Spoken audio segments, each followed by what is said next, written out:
kok saya kepikiran untuk mengembangkan memang ini teori tentang ilmu pengetahuan tadi kemudian berbasis mulai dari Bayani, Burhani dan Irfani. Mungkin nanti ya bisa menggunakan tajribi dengan Isyari, tapi dia menjadi sebuah model epistemologi Islam gitu. Saya rasa tadi buktinya ketika kita bicara tentang riba, oh bisa dari mulai Bayani dulu nih, kemudian baru ke Burhani, baru ke Irfani. Mungkin juga perlu tajribian tadi juga perlu juga. Kenapa? Karena kita pengen tahu gitu. Misalnya nih, ada kemarin teman itu ada mahasiswa saya itu bikin penelitian tesis itu tentang ini, tentang pengaruh riba terhadap misalnya keharmonisan keluarga gitu ya.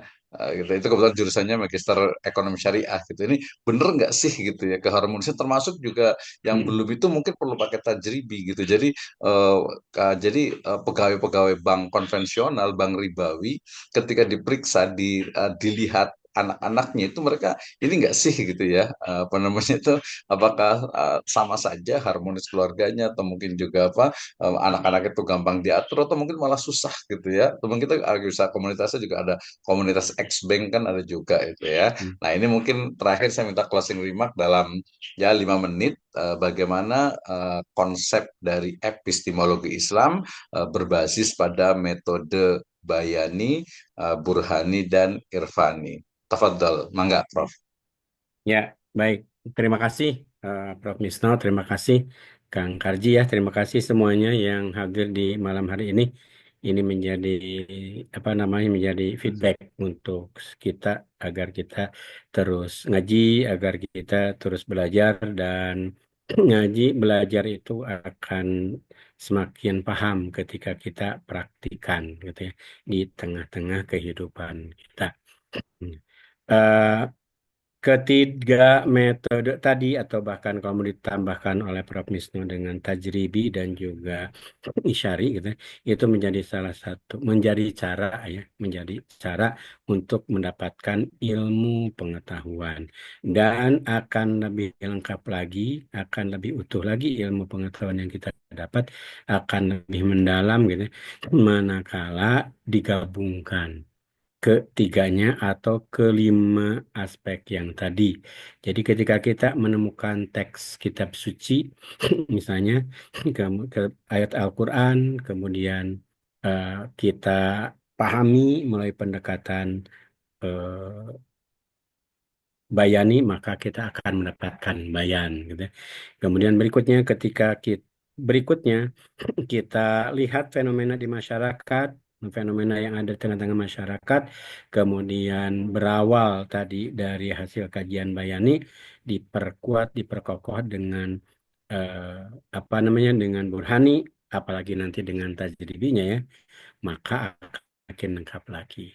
Nah, berikutnya, ketika hal tersebut dinaikkan ke dalam apa namanya tataran transenden, ke dalam tataran ketuhanan, ke dalam tataran keisanan kita, maka gitu hal tersebut akan semakin sempurna lagi.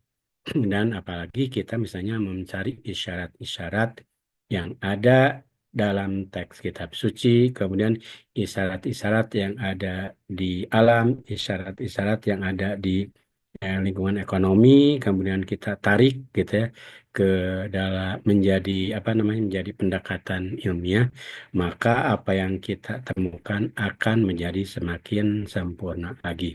Dan hal ini juga sekaligus akan mengantarkan kepada kita ya karena kita adalah orang yang mencoba untuk mencintai ilmu pengetahuan atau mencintai kebijaksanaan sebagaimana definisi filsafat secara bahasa gitu ya, maka kita akan menjadi orang yang wise ya, akan menjadi orang yang bijaksana sehingga ketika kita memahami sesuatu dari teks gitu ya, kita alhamdulillah mendapatkan pencerahan gitu, tapi kita pun harus memahami, harus mau menerima ketika ada kebenaran yang ditemukan hasil pendekatan burhani atau hasil pendekatan irfani.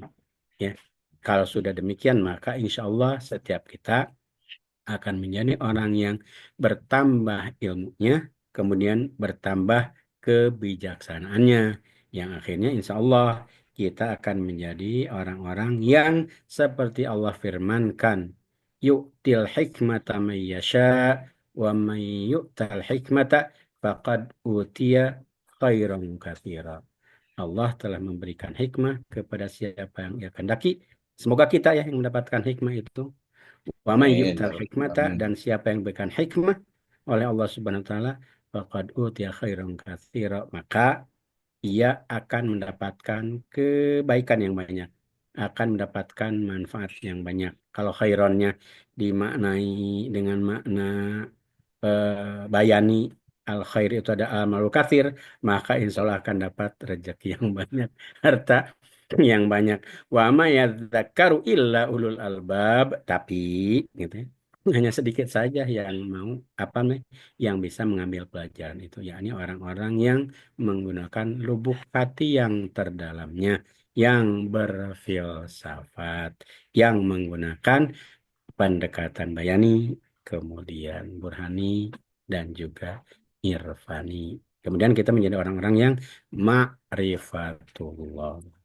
Amin. Demikian. Amin, ya Rabbal.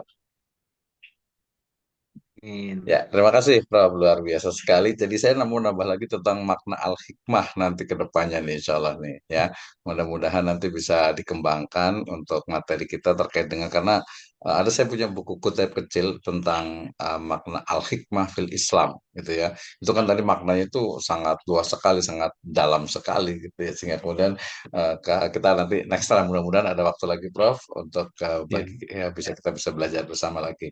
Dan jazakallahu khairan, terima kasih atas ilmunya, mudah-mudahan bermanfaat menjadi positif, positif record gitu ya, jadi jejak digital yang positif, mudah-mudahan bermanfaat untuk umat dan semesta. Jazakallahu khairan, terima kasih untuk semua juga yang sudah hadir pada kesempatan kali ini.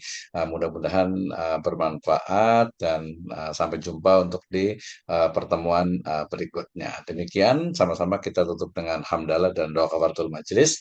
Alhamdulillahirabbil alamin. Subhanakallahumma bihamdika asyhadu an la ilaha illa anta astaghfiruka wa atubu ilaik. Wallahu muwaffiq ila aqwamit thoriq. Wassalamualaikum warahmatullahi wabarakatuh.